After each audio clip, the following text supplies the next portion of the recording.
Assalamualaikum warahmatullahi wabarakatuh. Ya, selamat pagi anak-anak. Hari ini kita akan masuk di materi pendidikan agama Islam dengan judul Asmaul Husna. Nah, sebelum kita terlalu jauh membahas masalah materi Asmaul Husna, maka terlebih dahulu dijelaskan tujuan yang ingin dicapai dalam pembelajaran ini, di mana siswa diharapkan agar mengetahui Allah Subhanahu wa Ta'ala melalui pengamatan terhadap makhluk ciptaannya, terutama pada alam atau sekitar yang ada di rumah kita atau di sekolah kita. Nah, selanjutnya kita masuk di materi, yaitu Asmaul Husna. Pada dasarnya, Asmaul Husna adalah nama-nama Allah yang baik. Ya, jadi Asmaul Husna itu berjumlah 99 nama yang baik.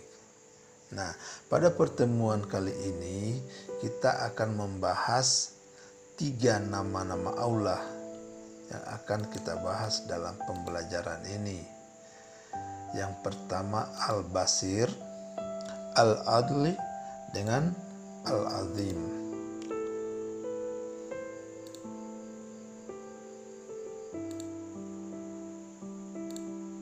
Ya, Al-Basir.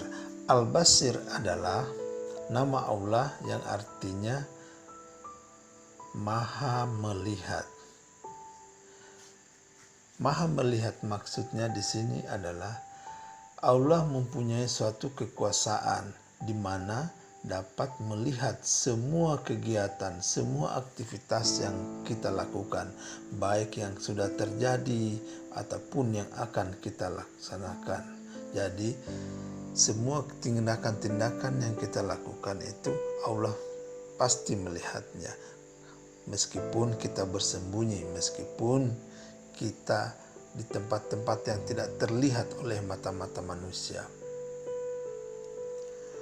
Nah, bagaimana cara kita meneladani sikap Al-Basir ini? Yang pertama, kita sebagai manusia harus menggunakan mata kita, pandangan kita dengan hal-hal yang baik.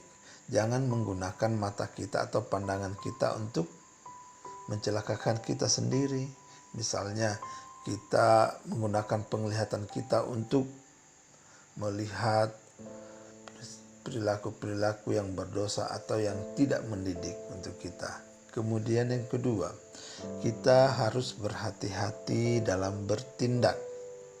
Dan yang ketiga, yaitu kita harus pandai koreksi diri. Apa yang kita lakukan, kita harus pandai tahu atau koreksi apa sikap kita. Karena semua itu dalam pengawasan Allah Subhanahu wa Ta'ala melalui kekuasaannya itu. Dan yang keempat adalah kita hindari perbuatan-perbuatan yang buruk. Selanjutnya, nama yang kedua yaitu Al-Adil, atau yang lebih akrab disebut yang Maha Adil. Jadi,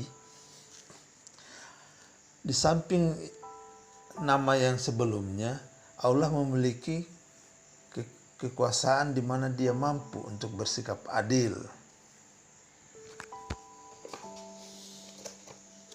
Maksudnya di sini adalah segala sesuatu Allah dapat menempatkan makhluknya atau ciptaannya berdasarkan kadarnya.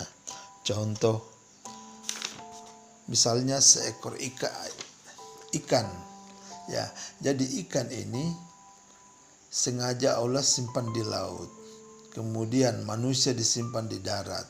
Kemudian manusia juga dikaruniai pikiran. Nah, ini gunanya adalah untuk membekali manusia agar mampu mengelola atau hidup di bumi atau hidup di dunia.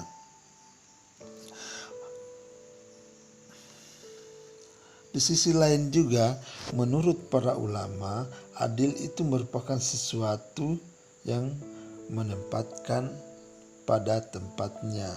Ya, contoh kasus misalkan sikap al-adil dalam kehidupan kita atau sebagai manusia, yaitu kita harus mampu menentukan mana yang salah dan benar. Kemudian kita tidak boleh membedakan orang, kita harus adil.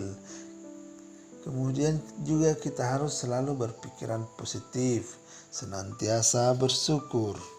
Nah, dengan tindakan-tindakan tersebut, maka kita sudah dapat dikatakan sudah memiliki sikap yang adil, meskipun itu tidak sesempurna seperti yang dimiliki oleh Allah Subhanahu wa Ta'ala. Nah, kita lanjut yang ketiga, Al-Azim atau yang Maha Agung. Al-Azim berasal dari kata atau bahasa Arab yang berarti agung atau besar. Jadi Al-Azim adalah yang Maha Agung atau yang Maha Besar. Semua makhluk yang di hadapan Allah pasti membutuhkan Allah. Dengan kata lain bahwa Allah tidak membutuhkan pertolongan dari makhluk-makhluknya, akan tetapi makhluknya lah yang membutuhkan Allah. Itulah disebabkan bahwa Allah yang Maha Agung atau yang Maha Besar.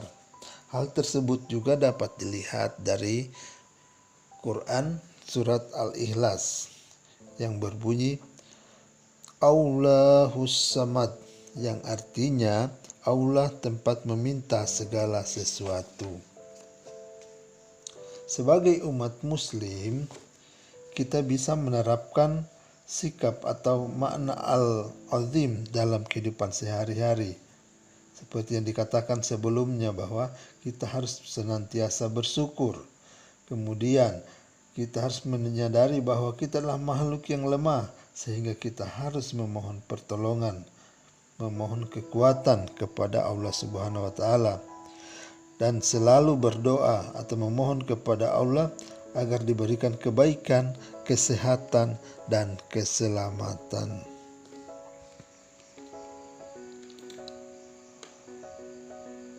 Di samping itu juga, untuk meneladani sikap al-azim juga itu harusnya kita selalu rendah hati dan tidak sombong.